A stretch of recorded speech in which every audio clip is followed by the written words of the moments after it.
If you drive an RV on a gravel or dirt road, you'll often have to deal with a lot of dust and mud that collects in all the various vents on the side of your unit. This can lead to the failure of your fridge, your heat exchanger, your hot water tank, or even your propane heater.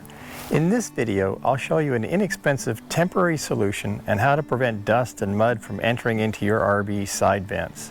This will even work to keep small critters and bugs from entering the RV when it's not in use. I often drive on a lot of back roads with really dusty or muddy conditions at times. I'm taking my RV on a 10-week fly fishing and photography trip up to the Arctic later this summer, and we'll be driving on the infamous Dempster Highway in the Yukon and Northwest Territories. That's over 1,200 miles or 2,000 kilometers of dusty, dirty road that will surely find its way into every nook and cranny of my trailer unless I take steps to make sure that doesn't happen. You'll need to measure every vent you plan on covering to determine the total length of Velcro tape to apply. The Velcro will be permanently mounted to the outside edge of the vents. The outside heater vent does get hot, but in my experience did not affect the Velcro tape. This vent, along with most others, must always be removed when you get to your campsite. Leaving them on will damage not only the vent covers, but your trailer as well. If there are screws in the area where the Velcro tape will be applied, measure the total outside edge and on installation cut the Velcro pieces to fit between the screws. The gaps left over will easily be covered by the other half of the Velcro. I recommend using Coroplast plastic sheets for the cover material.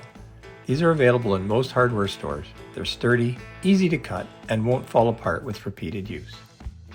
Using the outside measurements of the vents, plan out just how much Coroplast material you'll need. I had this piece left over from an unused sign I had laying around.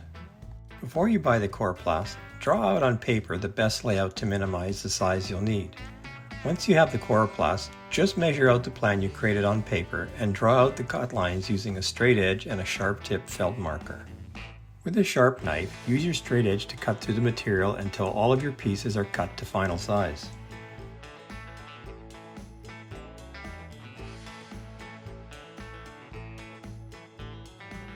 Use 3/4 inch width Velcro. I bought this 15-foot roll at my local hardware store. When all the vent covers are cut out, you can cut the Velcro to length for each side. Stick the hook side of the Velcro tape to the Coroplast plastic vent cover.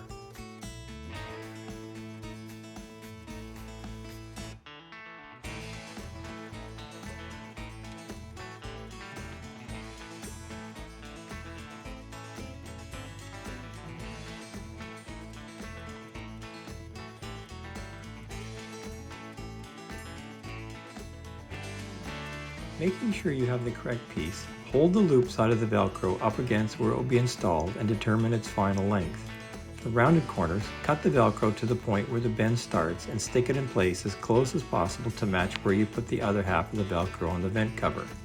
It doesn't have to be perfect, as this width of Velcro will easily cover up any imperfections.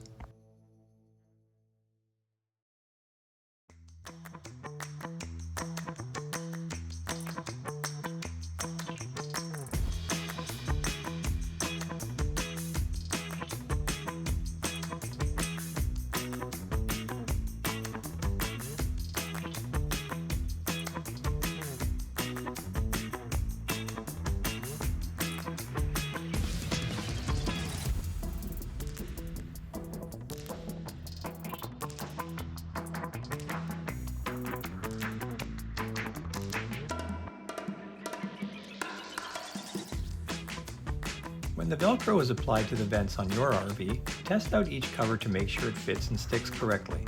I only cover all of the vents when I'm going down a dusty or muddy road, or when I'm storing the RV in between use. On this trailer, I have two vents for the fridge area, one to access the propane controls and the other for the electrical controls. As this was the same compartment, I chose to drive with the cover on the bottom vent at all times, as this covers where the propane pilot light is. Leaving this on at all times means the fridge stays cold all day, as the pilot light won't blow out while driving. If you like this video, please give it a thumbs up. Subscribing to my channel would be greatly appreciated as well. As you can see, this is an easy way to keep out dust and debris from your RV vents. I hope you find this video helpful. Leave me a comment if you discovered a different way of keeping your RV vents clean. And thanks for watching.